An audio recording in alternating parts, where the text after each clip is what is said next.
हिंदवी स्वराज्याचे संस्थापक छत्रपती शिवरायांना मानाचा मुजरा, त्याचप्रमाणे धर्मरक्षक संभाजी महाराजांना मानाचा मुजरा, मासाहेब जिजाऊंना मानाचा मुजरा, ज्या गावातून मी येतो आणि ज्या पूर्वजांनी माझे किल्लेदार होते अशा मनोहर मन संतोषगडाच्या पायथ्याशी आणि त्या किल्ल्याला माझा मुजरा, आणि या ठिकाणी उपस्थित असलेले सर्व या सिंधुदुर्ग जिल्ह्याचे पालकमंत्री नितेश साहेब आणि सर्व मान्यवरांना मी माझा मानाचा मुजरा देऊन मी आपल्यासमोर मनोगत व्यक्त करत आहे. सिंधुदुर्ग जिल्ह्यासाठी अभिमान असलेली व्यक्ती आज पालक म्हणून आपल्याला लाभली तर ते पालक नितेश साहेब आहेत. खऱ्या अर्थाने पालकत्वाची जबाबदारी त्यांनी कशी पार पाडली असेल तर प्रत्येक वेळी त्यांना आपला जिल्ह्यातील जनता आणि आपण सर्वजण जो समाज असेल म्हणजे देश, धर्म, समाज आणि सिंधुदुर्गच्या जिल्ह्याच्या जनतेसाठी आपला आयुष्य म्हणा किंवा आपले प्राणपण वेचण्याची ज्यांची सातत्याने तयारी असेल असे आपले सिंधुदुर्ग जिल्ह्याचे पालकमंत्री नितेश साहेब यांच्यासाठी आपण जोरदार टाळ्या वाजवल्या पाहिजेत. कारण त्यांनी देऊ तो शब्द पूर्ण करू अशी त्यांची एक उक्ती होती म्हणा किंवा त्यांचं एक घोषवाक्य होतं. ज्यावेळी स्वाभिमान संघटना त्यांनी काढली त्यावेळी त्या संघटनेचं घोषवाक्य होतं देऊ तो शब्द पूर्ण करू, आणि अशाच पद्धतीचा शब्द सिंधुदुर्ग जिल्ह्यातील मराठा समाजाला त्यांनी दिलेला होता आणि तो आज शब्द खऱ्या अर्थाने पूर्ण करत आहे आणि त्याचा सुवर्णक्षणाचे साक्षीदार आपण सर्वजण आहोत. यासाठी त्यांच्यासाठी जोरदार टाळ्या झाल्या पाहिजे. मुळात आधी नितेश साहेबांसमोर माझ्यासारख्याने बोलणं खूपच कठीण आहे, पण आता मी ड्रेरिंग केलेली आहे. कारण काय होतं, सत्कार होतातच पण असे सत्कार क्वचितच होतात आणि अशा वेळेला आपण नाही बोललो तर काही गोष्टी राहून जातील. कारण साहेबांच्या अनेक गोष्टी अशा आहेत की साहेबांच्या मनातल्या गोष्टी ना ते कधीही व्यक्त होत नाही. मला आठवतं गेली 10 वर्षापूर्वीपासून या मी प्रक्रियेत आहे. साहेबांनी मराठा मंडळाच्या सभागृहासाठी त्यावेळी आमची सत्ता नव्हती, पण त्यावेळी साहेबांनी सगळ्या मराठा समाजाच्या प्रतिनिधींना एकत्र केलं माझ्या माध्यमातून. शशी सावंत असतील किंवा त्यावेळी बिरमोळे डॉक्टर वगैरे सगळी मंडळी होती. आम्ही प्रस्ताव दिला शासनाकडे प्रस्ताव दिला, तो मंजूर होण्यासाठी प्रयत्न केले, पण आमची सत्ता नव्हती, साहेबांची सत्ता नव्हती, पण पाठलाग सोडला नाही. विशेष म्हणजे ज्यावेळी सत्ता बसली, साहेब पालकमंत्री झाले, तर पहिला त्यांच्या डोक्यात विचार आला की आपण काय करावं, मराठा समाजासाठी काय करावं, तर अशा पद्धतीचं काम करावं, या समाजाला आणि प्रत्येकाला प्रेरणा देणारं काम करावं, आणि तशा पद्धतीचं काम आज साहेब उभे करत आहेत. मी अनेक वेळा साहेबांना म्हणतो, साहेब आम्ही विचार करून जिथे संपतो तिथून तुम्ही विचार करता, आणि साहेबांची ती पद्धत आहे. बघा, मराठा मंडळात आता काहीच होणार नाही आणि काहीच होणार नाही अशा पद्धतीची खात्री प्रत्येकाची पटली. आता पुढे जायचं कसं असा प्रश्न निर्माण झाला असेल. तुम्ही सर्वच जण मंडळी आहात, व्यक्त कराल नंतरही भाषणात, कारण आता पुढचा मार्गच दिसत नव्हता. आणि जिथे मार्ग दिसत नाही, जिथे रस्ता खुंटतो तिथे साहेबाची विचार करण्याची सुरुवात होते.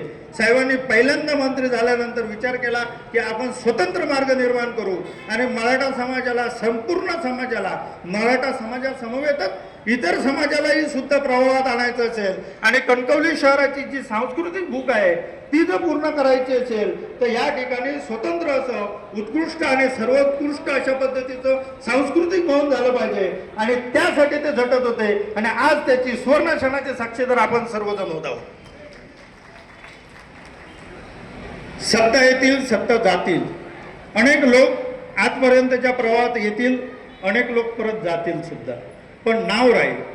राणेसाहेबांचं जसं मोठ्या राणेसाहेबांचं नाव राहिलं, मोठ्या राणेसाहेबांनी ज्या पद्धतीनं काम केलं त्या ही एक पाऊल पुढे जाऊन काम करण्याची क्षमता नितेश साहेबात आहे आणि ही ती मी अनुभवतो आहे.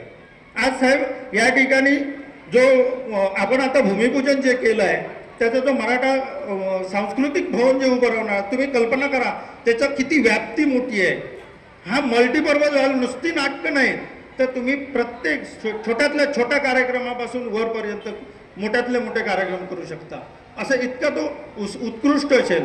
या ठिकाणी विद्यार्थ्यांचं MPSC UPSC पासूनचे सगळ्या प्रकारची शिक्षण देण्याची व्यवस्था या ठिकाणी असेल. या ठिकाणी अशाच पद्धतीचं जर आर्ट गॅलरी असेल. साहेब आर्ट गॅलरीची संकल्पना साहेब स्वतः आपल्या भाषणात मांडतील, पण मी तुम्हाला निश्चितपणाने सांगेन की सिंधुदुर्ग जिल्ह्यात साहेब एकूण 38 गड किल्ले आहेत. 38 गड किल्ल्यामध्ये असे विजयदुर्ग म्हणजे दुर्ग किल्ले आहेत आणि गिरिदुर्ग किल्ले आहेत आणि भुईकोट किल्ले आहेत. आता भुईकोट किल्ले आहेत ना साहेब, भुईकोट किल्ल्यामध्ये जर विचार केला तर कुडा आहे, खारेपाटण आहे, नांदगाव आहे, आपलं कोटकामता आहे, जसा बांदा आहे, नांदगाव आहे, हे सगळे जी आपली गावं जी आहेत ना, कोणकापते, कोकिसरे, ही सगळी भुईकोट किल्ल्यात येतात. आणि ह्या भुईकोट किल्ल्याचं संशोधन किंवा त्याची स्टोरीज आजपर्यंत समाजात किंवा आपल्यापर्यंत पण नाही आहे. मी विनंती करेन साहेबांना की या मराठा समाजाच्या स्मारकात अशा दुर्लक्षित राहिलेल्या प्रत्येक घटक म्हणजे जे काय किल्ले असतील महाराजांचे 38 किल्ले सिंधुदुर्ग जिल्ह्यातले दुर्लक्षित असलेल्यांची देखील स्टोरी किंवा त्यांचंही एक वेगळ्या पद्धतीची माहिती या ठिकाणच्या सांस्कृतिक भवनात उभी निर्माण करून दिली जावी, जेणेकरून जो पर्यटक येईल, जो शिवप्रेमी येईल, तो इथे भेट देईल आणि त्याला लक्षात येईल की या सिंधुदुर्ग जिल्ह्यात मला कुठे कुठे शिवप्रेमी म्हणून भेटायचं आहे, कुठे कुठे मला जायचं आहे. अशा पद्धतीचं मार्गदर्शक असं मराठा सांस्कृतिक भवन उभं राहावं अशी आमची तुमची सर्वांची इच्छा आहे आणि ती इच्छा नेतेसाहेब निश्चितपणाने पूर्ण करतील अशी आपल्याला सर्वांना खात्री आहे. या ठिकाणी खूप काय बोलण्यासारखं आहे, पण आता मी आवर्त घेतो, कारण ज्या पद्धतीनं आपल्याला कार्यक्रम थोडासा मिसअंडरस्टँडिंग किंवा थोडासा झाला आणि मराठ्यांचा कार्यक्रम असा झाला नाही तर साहेब म्हणाले तसं की तो मजा येत नाही, त्यामुळे थोडा होणार असतो, कारण प्रत्येकी मराठ्यांचा कार्यक्रम म्हणजे तसंच आहे. पण आपण तो मोठ्या मनाने स्वीकारला, ज्यांचे सत्कार झाले त्यांनी मोठ्या मनाने स्वीकारले, कोणाचे नाही झाले तरी आपला झाला असं तुम्ही गृहीत धरला, त्याबद्दल मी तुमचं ऋण व्यक्त करतो. ज्या काही चुका झाल्या असतील त्या सगळ्या मी माझ्या आहेत असं समजतो आणि त्या मी माझ्यावर घेईल. पण जे काय असेल, जे चांगलं होईल ते तुमचं सर्वांचं असेल, ते नेतेसाहेबांच्या मार्गदर्शनाखाली असेल, मोठ्या साहेबांच्या मार्गदर्शनाखाली असेल आणि अशाच पद्धतीनं आपण पुढे जात जाऊ. समाज ज्यावेळी एकसंघ राहील त्यावेळी एक वेगळ्या पद्धतीचं काम होईल, मोठं काम निर्माण करेल. सिंधुदुर्ग जिल्ह्यात अशाच पद्धतीचं सन्माननीय नारायण राणे साहेब आणि सन्माननीय निलेश साहेब यांच्या नेतृत्वाखाली आणि त्यांच्या मार्गदर्शनाखाली आपण एक भव्य दिव्य असं काम करून दाखवूया आणि समाजाला प्रेरणा देणारं काम करत राहूया अशा पद्धतीचे मी आवाहन करून मी माझे 2 शब्द थांबवतो. जय हिंद, जय महाराष्ट्र.